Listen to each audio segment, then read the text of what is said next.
আসসালামু আলাইকুম। আজকে আপনাদের আমি দেখাবো আমাদের অফিসে বিদ্যুৎ যখন চলে যায় তখন সবকিছু বন্ধ হয়ে যায় এবং তারপর যখন বিদ্যুৎ আসে তখন কিন্তু বোঝা যায় না। এখানে যতক্ষণ সুইচ না দেওয়া হয় ততক্ষণ বোঝার উপায় নেই যে বিদ্যুৎ আসছে কিনা।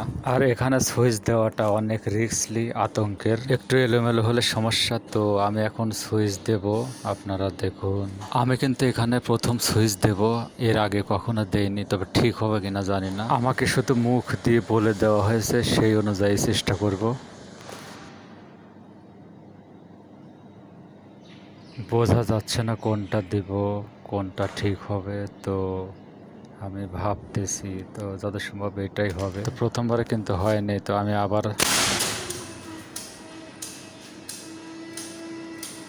তো এখন কিন্তু হয়ে গেছে, আর বিকট জোরে শব্দ হয়েছে। তো বন্ধুরা, ভালো থাকবেন, সুস্থ থাকবেন। আজ এ পর্যন্তই। আল্লাহ হাফেজ।